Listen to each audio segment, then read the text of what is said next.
Salve, salve, gatinhos e gatinhas, tudo bem? Gui Colucci na área, vamos falar de Champions League aí. Afinal de contas, tivemos o encerramento dos últimos jogos da fase de ida das oitavas de final da Champions League. É meio complicado, né? Mas basicamente, todos os times que tinham que jogar nas oitavas de final, o confronto de ida, já jogaram. Agora a gente vai ter um hiato grande.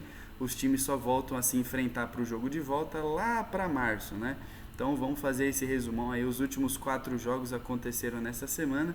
A maioria desses jogos foi meio insosso, mas enfim, vou falar mais pra frente, né? Porque primeiro eu preciso fazer o meu merchan, né? Se inscreve aí no canal, deixa o joinha, curte, compartilha, comenta, ativa o sininho, deve estar por aqui. Enfim, essas paradas aí, esses paranauê que vocês manjam mais do que eu, né? Vamos começar por ordem cronológica.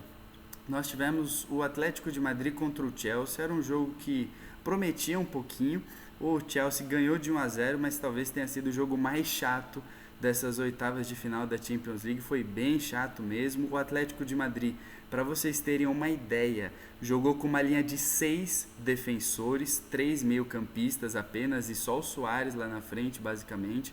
E aí, obviamente, o Chelsea ficou com mais a bola, né? Ficou com mais posse de bola, mas não sabia muito o que fazer. E quando arrumava alguma coisa para fazer, tinha muita gente na área do Atlético de Madrid. Então, praticamente não rolou. O jogo não decolou, vamos dizer assim, né? O jogo muito travado. A defesa do Atlético marcando bem e o Atlético de Madrid nem saía para o jogo. Então, a maioria do jogo, o Atlético de Madrid teve 20% de posse de bola e olhe lá. Jogo muito truncado, do jeito que o Simeone gosta, mas o Atlético tomou um gol, né? E lembrando que na Champions League tem gol fora de casa, então aí mudou de figura a situação. Praticamente até os 70 minutos de jogo, era a mesma coisa. O Chelsea pegava a bola e tentava atacar, e o Atlético de Madrid com um ônibus estacionado na frente da área. O Chelsea não conseguia criar grandes oportunidades, insistiu muito no cruzamento, até no segundo tempo, mas aí lá pelos 70 minutos o Atlético começou a se soltar um pouquinho, tal, muito em virtude também do gol feito pelo Chelsea, um gol de bicicleta do Giroud, meu, absurdo, qualquer nota. O gol do Giroud, aí o Atlético começa a sair um pouco da defesa, Simeone faz algumas alterações, mas tarde demais, né? Vamos combinar uma coisa que menos de 30% de posse de bola com um time bom como o do Atlético não dá, né? E o time do Chelsea, muitos jogadores interessantes ficaram no banco, tipo o Pulisic, o Havertz ficou no banco, o Ziyech, uma formação meio estranha também do Thomas Tuchel, mas deu certo, né? Enfim, o Chelsea conseguiu ganhar, levou uma vantagem boa para o jogo de volta das oitavas de final da Champions. Ainda ontem, né, o Bayern de Munique fez o que se esperava, atropelou a Lazio. Lembrando, hein, essa Lazio não é uma Lazio fraca, a Lazio está vivendo talvez o melhor momento dela na temporada e com certeza na história recente, mas é muito foda, né, você vai jogar contra o Bayern de Munique, é bem porreta mesmo, é bem complicado. A Lazio tomou um nabo, tomou de 4-1 em casa, o jogo foi na Itália, mas não dá muito para defender, porque logo aos 9 minutos, um erro grotesco de saída de bola, deram a bola no pé do Lewandowski dentro da área, cara a cara com o goleiro. É óbvio que o Lewandowski vai fazer o gol, né? O Gabriel Jesus teve uma situação parecida hoje, vou falar daqui a pouco, mas o Lewandowski não perde, de jeito nenhum. E aí, cara, com 9 minutos o Bayern na frente, é óbvio, né, que a porteira ia abrir, né? Mas enfim, esse jogo foi o jogo mais legal dessa semana da Champions, porque a Lazio foi para cima. Os dois times tiveram mais de 10 finalizações, se eu não me engano, o Bayern teve 14 finalizações, a Lazio teve 13, foi um jogo bem movimentado, mas não dá para você errar contra o Bayern de Munique, né? Para vocês terem uma ideia, o Bayern ele deu mais de 600 passes com 90% de acerto, cara. 14 finalizações, é muita intensidade, 7 finalizações no gol, sabe? E o Bayern ainda fez um gol de contra-ataque. Então é um time muito versátil, é um time muito forte, não à toa é o atual campeão da Champions League e tá assim, num momento bem legal mesmo. É muito bom de você ver o Bayern de Munique jogar, óbvio, porque tem muitas estrelas, mas porque essas estrelas elas estão em um plano de jogo em que elas sabem o que fazer. Enfim, assim como o PSG, o Bayern de Munique já virtualmente está nas quartas de final, né? Para quem tem a memória mais fraca, não lembra? O PSG ganhou fora de casa do Barcelona por 4-1. Mesmo cenário do Bayern de Munique, ganhou fora de casa por 4-1, só que da Lazio. Então, tá falta pouco para carimbar o passaporte para a próxima fase, né? Hoje, quarta-feira, tivemos 2 jogos. O Borussia Mönchengladbach jogou contra o Manchester City e esse jogo pareceu muito o jogo do Chelsea contra o Atlético de Madrid. O inglês de azul com a bola atacando e o outro time se defendendo, né?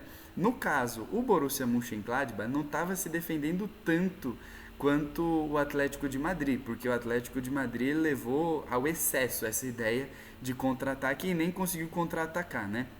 Mas enfim, o Manchester City dominante, com posse de bola, marcando alto, envolvente, com o controle do jogo em todas as fases, não é novidade para ninguém, né? Os caras estão com 7.486 vitórias seguidas, acho que são 19 vitórias, hein? Não é sequência invicta, é vitórias.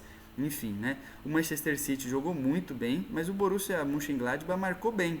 Por vezes conseguiu até alguns espaços para ir para o ataque, mas o fato é que o Manchester City não sofreu em nenhum momento do jogo. O Ederson, se eu não me engano, fez uma defesa e foi lá no final da partida. E assim, a defesa do Manchester City trabalhou muito bem, marcando desde cedo, controlando o jogo com e sem a bola. Agora, o que a gente tem que falar, né? O Borussia Mönchengladbach tentou sair jogando com a bola, errou nessa saída e aí saiu o gol do Manchester City. O primeiro gol e o segundo são muito parecidos. O João Cancelo cruza e aí no primeiro gol o Bernardo Silva dentro da área cabeceia e faz o gol. No segundo gol, o João Cancelo do mesmo local, ali perto do bico da área, cruza.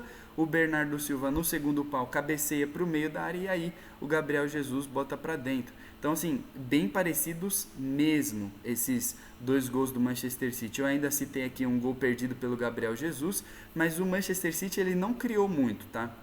Ele teve posse de bola, ele rondou, ele cruzou muito, ele tentou, mas não teve um grande volume nas finalizações. O Manchester City teve o volume de posse de bola, de passe, de ataque e tal, controle, marcou muito bem, não deixou o Borussia Mönchengladbach fazer o seu jogo, mas não conseguiu fazer muitas finalizações. O Ederson estava lá praticamente para armar jogadas, tá? E o grande destaque, que foi muito bem evidenciado na transmissão, foi o João Cancelo, cara.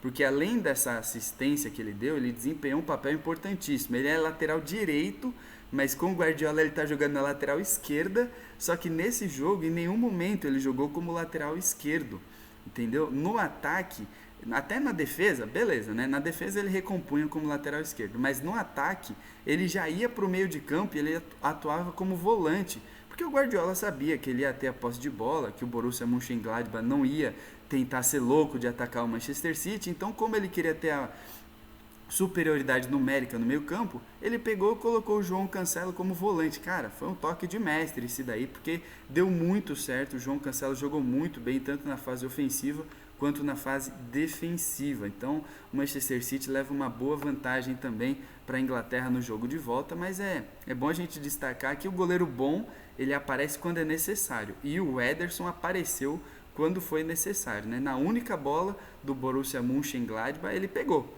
Detalhe, né? 2-1 é bem diferente de 2-0, né? Tem gol fora de casa, tal, tudo bem.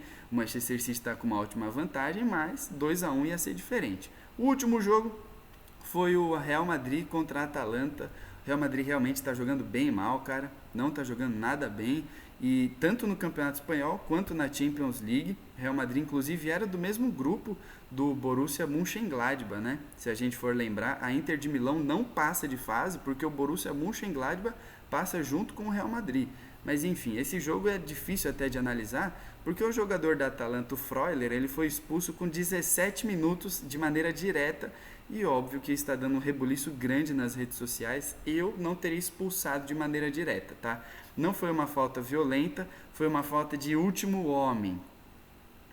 Muitas aspas, último homem, porque tinham outros jogadores da Atalanta por perto, mas enfim, decidiram expulsar. E aí você imagina, né? A Atalanta jogando contra o Real Madrid, oitavas de final de Champions, com 1 a menos, pô, foi um massacre, vamos dizer assim, do Real Madrid em quase todos os quesitos, né?